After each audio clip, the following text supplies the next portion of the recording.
Chris, can you just take us through how you process that inside 45 minutes with your players? The 45 minutes just gone. Yeah. Don't overreact. Don't, this is me at my worst. And so when you have that self-awareness, say less. So the obvious is, the disappointment and managing that. Like, I don't mind saying, I did say to the players and the broader footy department, one of the things that I've been proud about being a part of this footy club is that even through the disappointment, I can't remember, lack of unity or, the disappointment getting the better of people and behaving poorly as a result. We're all disappointed. We've got to acknowledge that. And it's harder in a way because, look, we had our challenges this season. Look, we had our challenges this week. We found a way to give ourselves a really good chance. We thought we dominated the game for large periods and had our chance to win. The opposition are obviously a really good team. And I suspect they would be saying the same thing. They've had their challenges to get to this point. It's almost table stakes when it comes to AFL footy. But if I focus on ourselves for a second, I suspect, even though it doesn't feel like it at the moment, we'll be more proud, in a couple of weeks than we are right now. But in a way, it's the price of admission. You got to risk this feeling to have a chance to do something great, and we just didn't quite get it done tonight. It's hard. It felt like you controlled the game in large parts in the first half. Where do you feel like the game shifted after half time, what allowed them to move the ball a bit freer and sort of transition the ball? Yeah, well, they got some penetrating centre bounces. Like, even we kicked the first goal of the third quarter and really had control of the game. It felt, and I'm not 100% sure, I'd have to go back on it, but it felt to us as if we did have control of the game. And even if you isolate it to the first 10 minutes of the game, it's I think I've said it before, it's a little unnerving when you just dominate the game so much, but you're 4 points ahead, and then they take it up the other end, and before you know it, you think we've dominated and we're a goal or so behind. But yeah, in the third quarter, I think especially the centre bounces where they got some penetration, put us under the pump a little bit and got some momentum, and we're a little destabilised with our sort of midfield group for one reason or another through that period. But even then, again, I hate to be the eternal optimist and Mr. Positivity, but they clearly had the momentum late, and they are in front, they're looking good, and our guys, they just keep cracking away, and to hit the lead again, you sort of think, like, the effort kind of doesn't surprise me at all. It was, our execution throughout the night. I suspect we'll sort of look back and think, gee, some of the basic things that we're pretty good at, cost us a big lead. You run us through what happened with Max Holmes in the third quarter, because he spent a long about 15 minutes on the bench looking to have Elmstrong work on. Yeah, it's a little bit difficult to explain because we haven't, obviously, that hasn't been our focus in the immediate aftermath, and we tend to not ask for great detail when it comes to the communication around injured players. Now, I don't think it's serious necessarily, but there was enough uncertainty there for him to be off the ground for a long period of time, and certainly enough uncertainty for us to not make our sub. So it was a sort of frustrating period there for everyone, but in terms of a full and complete explanation, I can't really give you one at the moment other than to say, like, he was concerned about it, and it took a bit of time to work through. Would you agree his absence was pivotal in the turnaround? Oh, probably, but that's a reflection of how good a player he is, I think, more than kind of the reshuffle sort of through our midfield. I thought he was dominating the game, wasn't he? So yeah, look, it hurt a bit, and again, glass half full. I'm looking forward to the next 10 years of Max Holmes playing in the hoops. So, you know, it stings a bit at the moment. And, you know, there are others as well. Keep going, Ron. Do you feel like, so you're 25 points up, it's almost like a bit with them last week, they sort of got forced to open up more, and were you expecting that? Did you, at that moment, you know, you can think, wow, we've almost broken their back, but now they're going to throw the kitchen sink at us? Was there that feeling?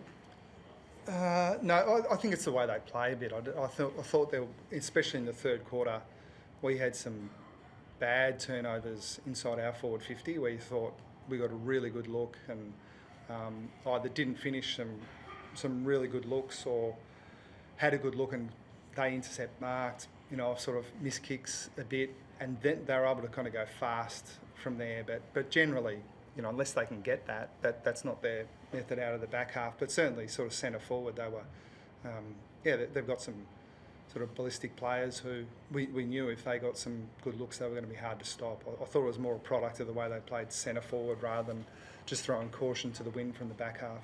How big an impact did this week's events have, obviously, with Stephen not being there tonight? And how big an impact, in retrospect, did that have on the playing group and yourself, and even just from a coaching mix point of view? It's really hard to talk about because I don't have the presence of mind at the moment to explain it in a way that wouldn't sound like we were making an excuse. So I think we'll just have to.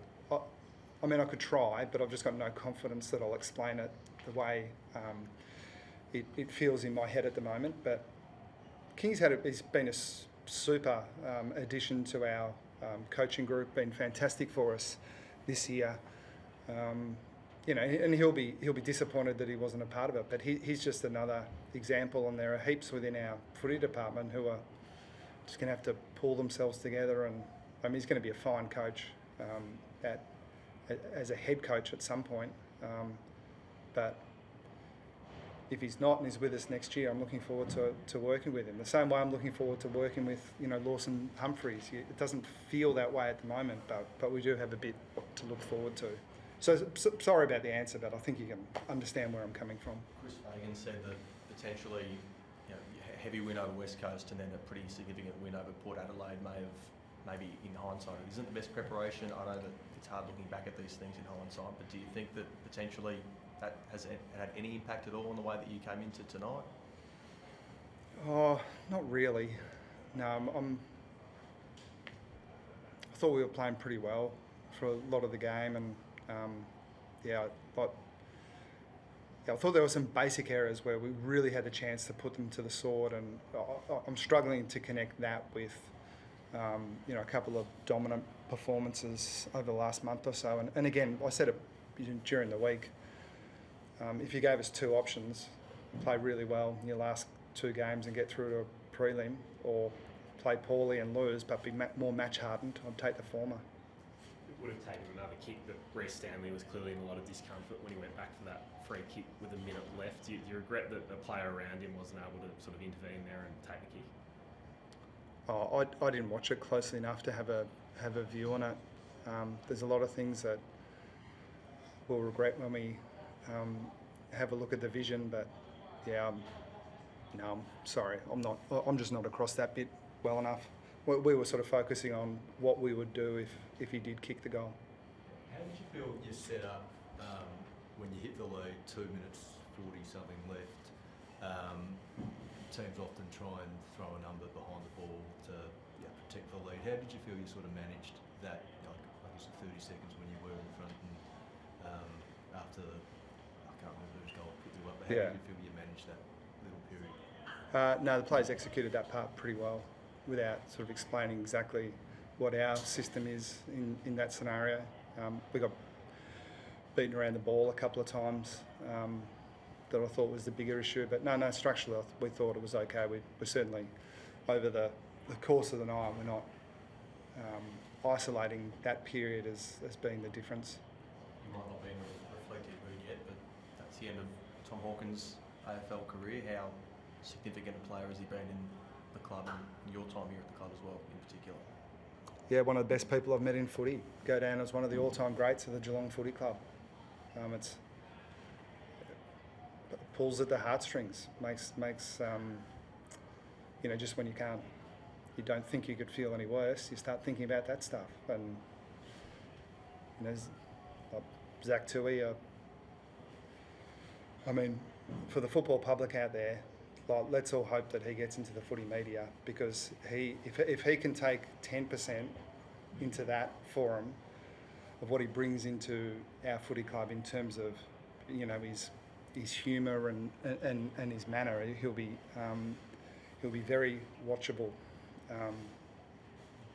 But it just stings the realisation that he's played his last game for us, and obviously I'll be a bit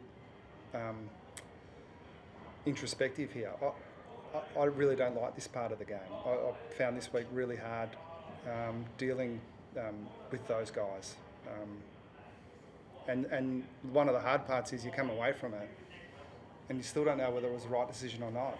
When it doesn't work out, you tend to think that maybe it wasn't. But I wasn't going to sleep for a couple of nights anyway. So, other than that sort of natural attrition on the list, are you very confident that you've sort of got all bases covered structurally and in terms of the demographics and everything looking towards next year? I think we're optimistic. I've never been more aware of how good the rest of the competition is. I think sort of the days of 6 or 7 teams rebuilding, at least through this phase, seems to be over. So I think we'll just do what we always do and have a real crack at trying to get better, acknowledging that if we don't, we'll just get overtaken by teams that have taken their opportunity to stack their list with talent. Here you go. It's all right, Sarah. Max Holmes was cooked during the week. Did he infiltrate the rest of the group? Well, I mean, you probably saw all the masks and stuff, which is a bit of a giveaway. We had a couple of guys with COVID, off-field people. We had Max had a bit of gastro. There's a little bit of that, but again, to the previous question, like, please don't report that as an insurmountable issue for us this week. It was just sort of one of those things that everyone has to manage at some stage. Thank you, everyone. Thank you. Thanks.